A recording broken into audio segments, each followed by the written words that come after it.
So, hello, ladies and gentlemen, and welcome to the Esteemed FaceTime with Leaders, an initiative by World Development Corporation. My name is Taneol, and I'm an anchor with World Development Corporation.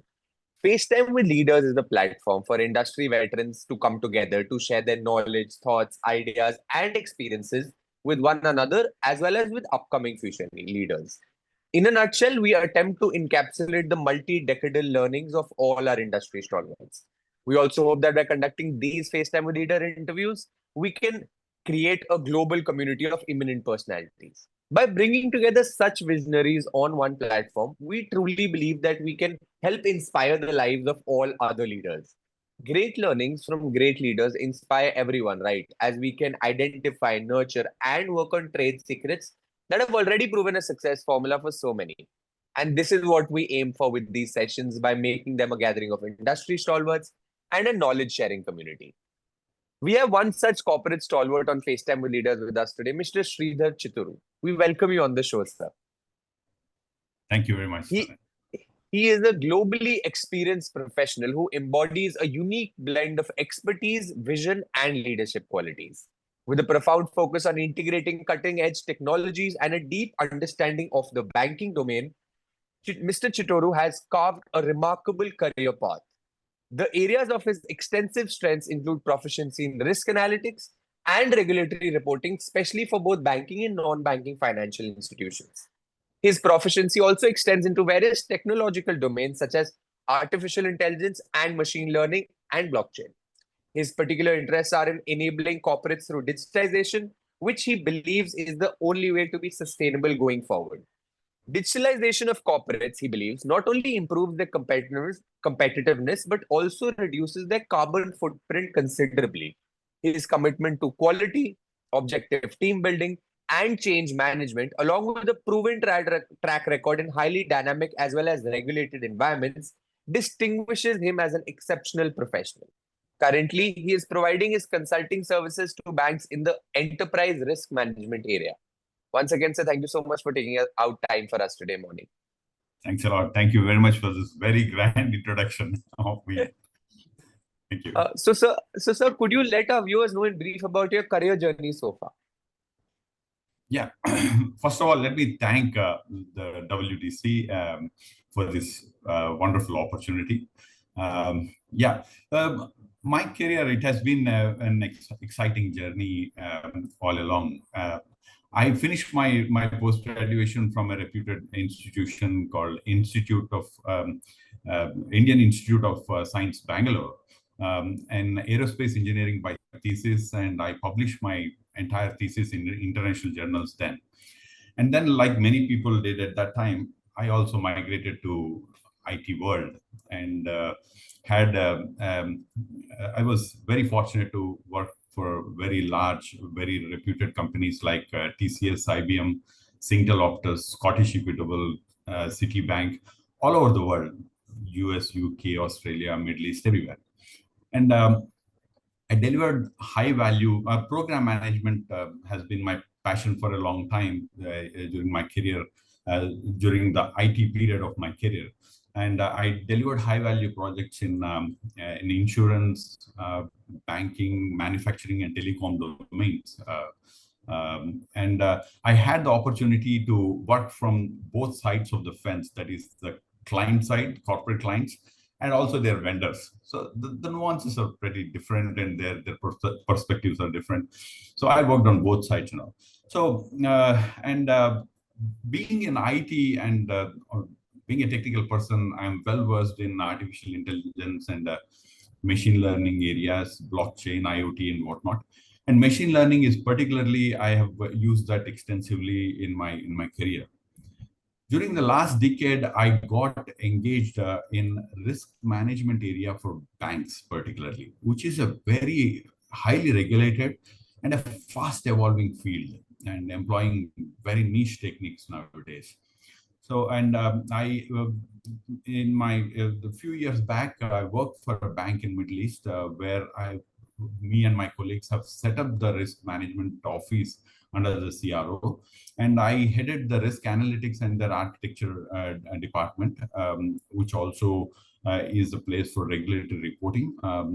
And now, currently, I'm working from India for some Middle East banks and providing consulting for them in the enterprise risk management area. That's me briefly. Perfect, sir.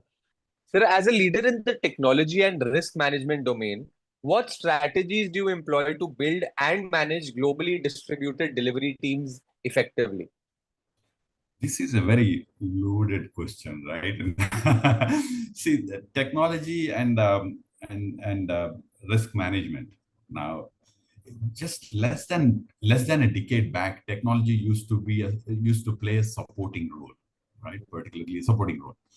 But since the artificial intelligence became the buzzword and started taking the center stage, especially Chat GPT and all these things, and it has become a propeller for the businesses.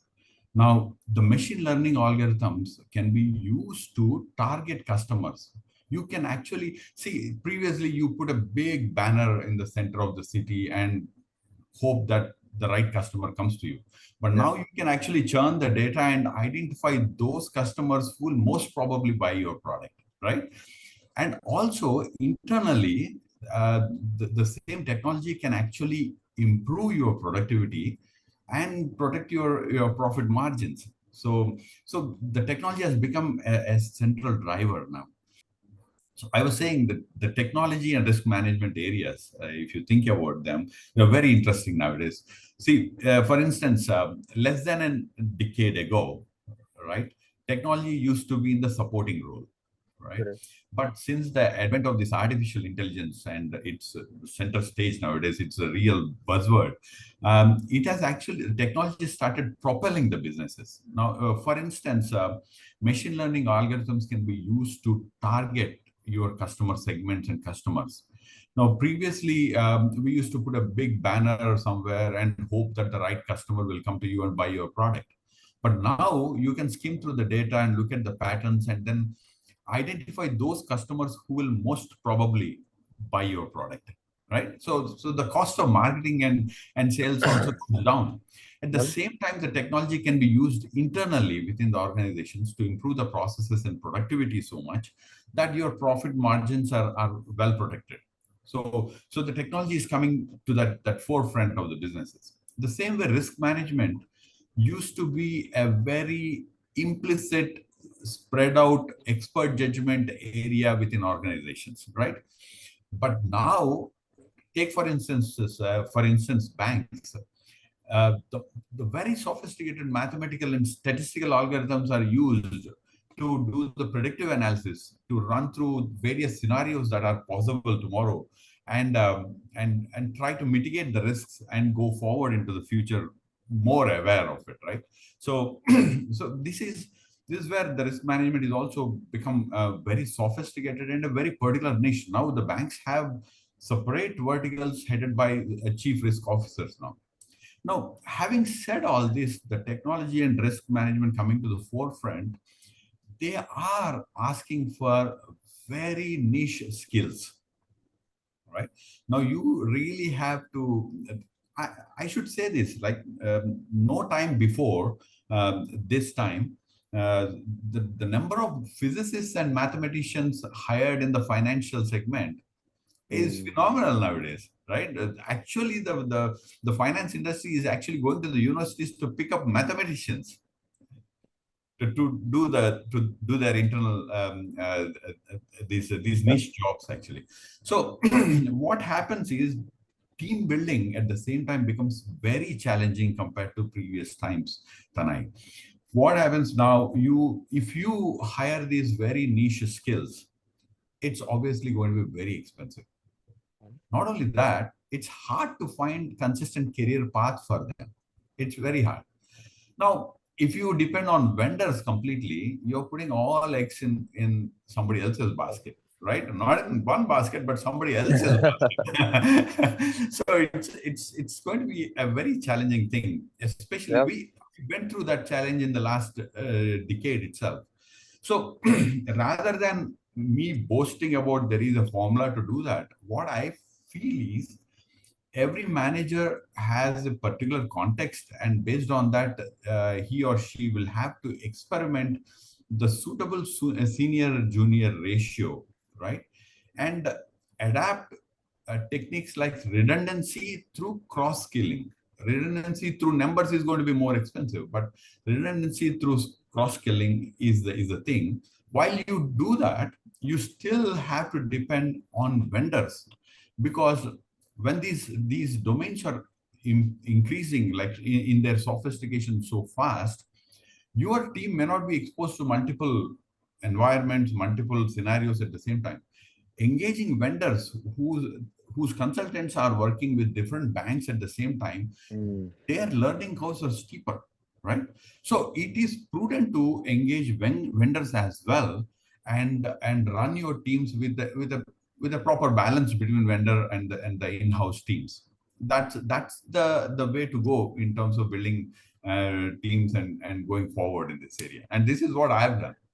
It's not easy.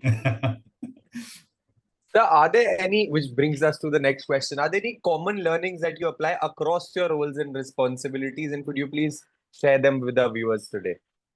Yeah. I keep repeating. See, if we have to be very brief, like a capsule thing, there are three things that come into my mind whenever. I think they are time tested. The first two are people and processes. Some people tend to add technology, but I tend to keep technology within the process. People and processes. When it comes to people, I've worked in various environments, different cultures. And I have worked in sophisticated environments like US, UK, and also not so sophisticated environments like Middle East and all. We must remember that people are people. Sometimes you have extremely performing great guys working for you, sometimes not. But even when you have a great guy working for you, we must understand that people are not going to be consistent in their delivery, because people have their own life scenarios behind them, right? They also need work-life balance, which is the buzzword nowadays, and especially since COVID, people want to work from anywhere and in their own times, right? So the consistent delivery we have to ensure through, again, redundancy through cross skilling, right? And also it also gives you another benefit. You don't have to look for the star performer from the market who is going to cost you a bomb, and two, you cannot retain him tomorrow. It's going to be when attrition hits your team, it is always the best guys leaving you first. It's not going to be the worst guys leaving you, right? It's always the best guys leaving you first. So from all these senses, you have to think that people are people, and then you have to cross skill and then do that. That is people perspective. When it comes to process, it's an old learning from my first job in Tata Consultancy Services, where it is important to think that product quality should be through process quality. That means consistent activities, repeatable activities. So whatever you do in your team, your delivery as a manager, must develop a perspective that is, whatever you do should be repeatable, should be consistent, right? So if a person is going on leave, he should be able to hand it over for that couple of days to somebody and say, hey guy, buddy, can you just take care of these 4 steps and make sure these 4 things are there? It should be that simple. Having said that, again, in technology and risk management, when things are changing on a daily basis, it is going to be a challenge. But we are talking in terms of generic ideas of people and processes. And the third most important thing organizations forget often is continuous learning. Continuous learning, both in the form of people training. It must happen. Like small or large businesses must keep some budgets on the side to keep training their people formally, right? So that must be there, and their processes should be enabling continuous learning. That means the lessons learned from the previous activity should improve your doing in the next round. So that capability should be there. So people, processes, and continuous learning is a trio which I tend to carry all the time in my mind. Sir, how and when did you develop an interest in ESG and corporate governance? This is see, I think I started using the word ESG more often after getting introduced to this Directors Institute. Um, Thanks to Jishan and Hevel, uh, I ran into their one of those reels when I was going through this Instagram reels. You know, we all have developed this crazy habit nowadays. I bumped into this, and then I got excited and got into this course and all, right? But anyway, now ESG, I, I don't want to say it is my particular interest. I think many people are interested in that without having the jargon in their head.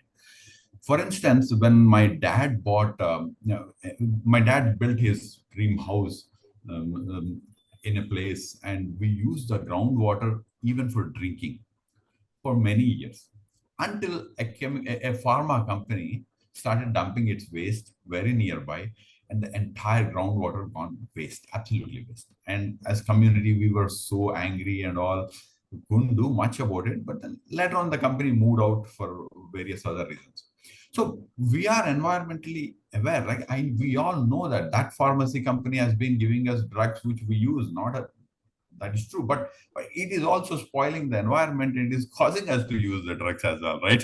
So that is actually a burning thing. Not only me, and I think every person feels some kind of thing like this. Another most important thing is, I have to say, when I was working in Australia, in early 2000s, I saw in news an asbestos company. The company closed down a decade before, but it is still getting sued because people are still getting cancers and they need monies for treatment. And after within few years, I came back to India and saw an opportunity that India still uses asbestos, by the way, in a controlled manner, they say, but it is still there. So we saw that as an opportunity. And me and a couple of my partners, we started a roofing sheets company. It is a metal, the steel roofing sheets, which is very popular. You'll see that as blue sheets most often everywhere. Yeah, yeah. We manufactured that, sold it like hotcakes. Our sales pitch was, it is safe and durable, right? And we rose our turnover to $1 million just in 2 years. $1 million is big in India. It is a few crores, right?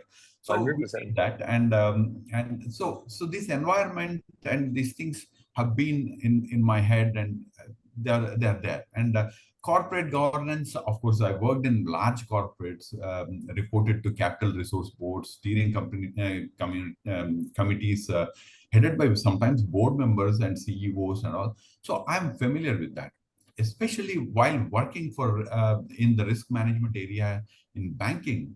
Corporate governance has become a key word. Now, a lot of responsibilities is put in board members' shoulders nowadays by regulation. So I'm quite familiar and use that word quite often in the last 10 years. Now, ESG as word, now I think when I'm going through the syllabus of this ESG in the Directors Institute, a lot comes into my head, and I think a lot of learning you went through is crystallizing in the form of jargons and the right terms to use nowadays. That's what is happening with them. Sir, as an ESG and corporate governance expert, what values do you bring to the table? There's one word, Tanay, I tend to use, what it is called sustainability, right? Now, the moment you say environment or climate, companies tend to think that they have to do something else Correct. to do this, right? And also, of course, governments are doing their best by bringing the regulation in ESG, certain parameters. Once the company is this big, it must spend and all these things. So if you say environment, client, community, oh my God, we have to do that. So, but the moment you use the word sustainability, the word rings the bells in the ears of board members strongly nowadays. Nowadays, more so than previously, because the technology is changing the domain so fast, right? And the society is also changing their needs so fast, and it is so dynamic. So everybody, without, they know they want profits, but they want profits tomorrow as well, right? Instead of bringing $100 profit today at any cost, I would rather have $20-25 today, tomorrow, and day after tomorrow as well, right? So that's a perspective, and sustainability has been a big problem. So if we start our pitch with sustainability and start telling them that, guys, the community around you is your customers, right? The customers is a community. Your employees is a community. Most often than not, companies tend to, of course, they always consider customers as a community, community as a customers, but they tend to forget the employees. Like we always forget the parts inside our car, right? We keep going, right? But employees is part of the community, right? And once they understand that, they have to build loyalty, trust, not only among the customers, but among the employees as well. Now, these are all sustainability issues. The moment you take this approach, the ESG S part is covered, right? And the environment part, now if you're dumping chemical waste, let us say, right? It is, like I said, we were using without naming the company, we were using the drugs, but we were using the drugs because of the company itself. Yeah. You understand that, right? Yeah. So this kind of self-reinforcing negatives can be removed. The moment you say sustainability and start your topic on that and talk about society, talk about environment and everything, it goes through the channel. But if you start your topic with environment or society, they will look like external factors. Yeah. So that's the single most value I tend to use. When I say sustainability, it goes through better. Right. So as someone working closely with technology, what are some of the most remarkable changes you have seen in your field with changes in technology? And what changes do you expect to see with the advent of IoT, AI, ML, blockchain, big data, Web 3.0, all the new technologies? Oh, this is another 1 hour. It's my passion, right? But anyway, we touched these things briefly before. Like IoT is there everywhere. Yes. We control our cars and air conditioners and everything with the phones and all. Everybody knows it. Now, artificial intelligence, it's been there. The robotics has been part of the manufacturing industry. Now the robots can have faster learning curves, and they can contribute as even chefs in some restaurants. So it's there everywhere. Machine learning algorithms, we talked about it. We can identify the patterns which are helpful for our sales as well as improving productivity.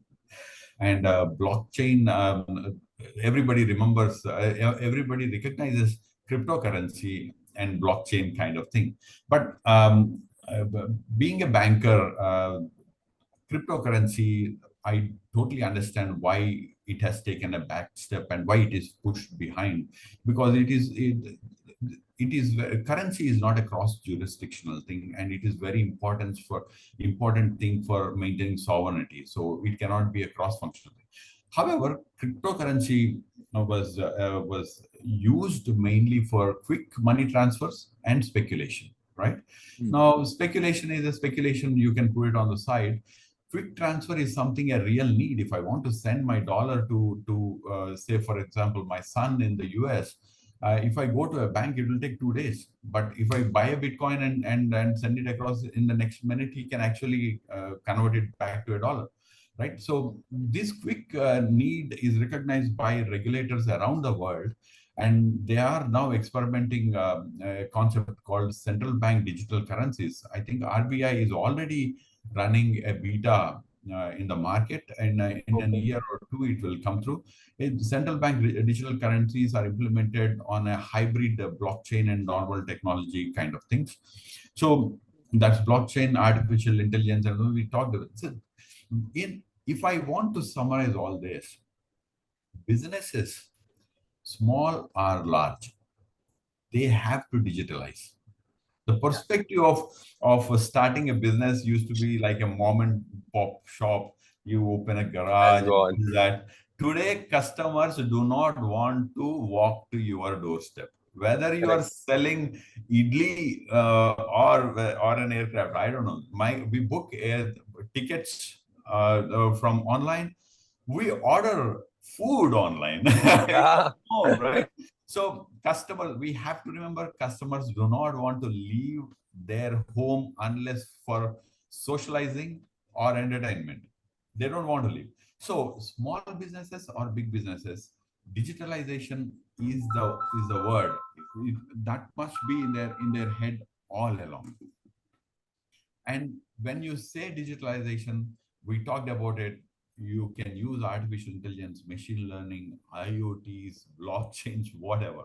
Now that it's there. So I see that as we move forward into the future, this is the trend that's going to be. And any business which is not taking up technology seriously into their front seat are going to lose out. So, we're building a community here of industry magnates. The move is meant for cross-pollination of knowledge and building a knowledge-sharing community of corporate giants and industry experts. What are your thoughts about this initiative taken by Mr. Zishan Pathan, Mr. Heval Mehta, and the whole World Development Corporation team? Too good, very inspiring. I can't elaborate it more. I was telling you, right, the Jishan Yes, sir. and Hevel, it is their videos which brought me into this, and immediately I signed up, and then more than just the material there, these videos are very they put you into the zone. Otherwise, company law is very boring to read. So, I but get it, sir. when you listen to these industry experts from Yeah. various walks of life, it just sits in. You understand why it's written that way, what it is Yeah. trying to achieve, right? It puts a context to that drive word, that the company law book, right? So I totally thank them, and I'm so inspired. And sometimes I also feel like maybe I should share my learnings. And last week, when Bhakti called me and said that there is an interview, you should participate. Well, number one, there's a performance anxiety because I never did this before. Number two, I'm really excited to do this. So this is really really good. It's my personal thanks to them. Great, sir. It was fantastic conversing with you, and I'm confident that your insights will greatly inspire future leaders. Thank you so much for joining us today and wish you the best for your future endeavors. Moreover, trust that this initiative by Directors Institute has unquestionably expanded the participants' understanding and enriched their minds. Thank you very much, Tanay. I truly enjoyed this. Truly enjoyed Thank you this. so much, Thank sir. you.